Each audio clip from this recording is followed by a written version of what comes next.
Panel des sports. Un choc tant attendu en Angleterre. La Première Ligue attend une rencontre de revol. Liverpool, Manchester City. Alors Liverpool face à Erling Haaland, meilleur buteur, 15 buts au compteur cette saison en championnat. Mesdames, messieurs, est-ce qu'il va continuer à battre des records? On attend la rencontre dimanche prochain. Lors de cette prochaine journée, mesdames, messieurs, en Angleterre, Liverpool, Manchester City. Est-ce que Cristiano Ronaldo va récidiver?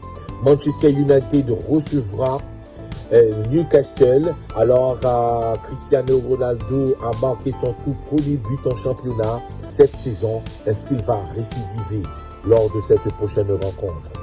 Alors, le classico tant attendu en Espagne, mesdames, messieurs, ce dimanche, le Real de Madrid va accueillir le FC Barcelone qui a eu une humiliation lors de la rencontre face à l'Inter Milan 3-3. Une qualification hypothéquée pour la 8e de finale. On attend, mesdames, messieurs, la rencontre. Est-ce que Xavi va donner une formation qui peut en quelque sorte contraindre l'avancée du Real de Madrid? Alors là, on attend cette rencontre. Le FC Barcelone se déplacera sur le terrain de Real Madrid. Un doute subsiste quant à la participation de Lionel Messi au choc entre le Paris Saint-Germain et Olympique de Marseille. Christophe Galtier va devoir se creuser la tête pour le Classico contre Olympique de Marseille dimanche. Et pas seulement à cause du climat pesant autour de son équipe sur le rectangle vert. Aussi, l'entraîneur du Paris Saint-Germain sera contraint à revoir ses plans. L'infirmerie commence à se remplir dans la capitale et Lionel Messi pourrait se joindre à la liste des absents. Messi ne veut pas prendre de risques. Plusieurs joueurs cadres sont d'ores et déjà forfaits pour ce choc face à l'OM. Presnel Kimpembe et Nuno Mendes, notamment Sergio Ramos, de son côté, commencera à purger sa suspension une semaine après son expulsion à Reims 0-0. La ligne défensive sera donc considérablement remaniée, quel que soit le système choisi par Galtier. Panel des sports.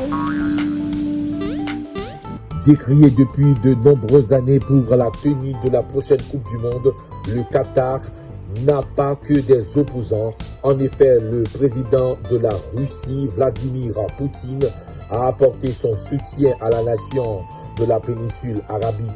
Les relations entre les deux pays se développent. Nous faisons tout pour partager notre expérience dans ces préparatifs de la Coupe du Monde. Je veux souhaiter tout le succès au Qatar dans l'organisation de cet événement majeur. Je suis sûr que cela sera un succès, a soutenu le dirigeant russe dans les propos relayés par Qatar News Agency. Pour rappel, la Russie en conflit armé avec l'Ukraine depuis mars a été exclue de l'épreuve et du prochain Euro. Sous contrat jusqu'en 2024 avec l'équipe d'Angleterre, le sélectionneur Gareth Southgate va jouer son poste à l'occasion de la Coupe du Monde. En effet, après la récente relégation des Trillions en Ligue B de la Ligue des Nations, le technicien britannique se trouve dans l'obligation d'obtenir de bons résultats au Qatar. Dans le cas contraire, Telegraph révèle que Thomas Tuchel, libre depuis son licenciement de Chelsea début septembre, se montre séduit par la perspective de diriger la sélection anglaise. Autant dire que Southgate n'a pas le droit à l'erreur lors du mondial, car le technicien allemand, après ses succès sur le banc des Blues, dispose d'une belle cote de popularité autrement. Madame, messieurs, c'était donc l'émission tout à fait spéciale de Panel des Sports. On se retrouve à 8h, s'il plaît à Dieu. Panel des sports.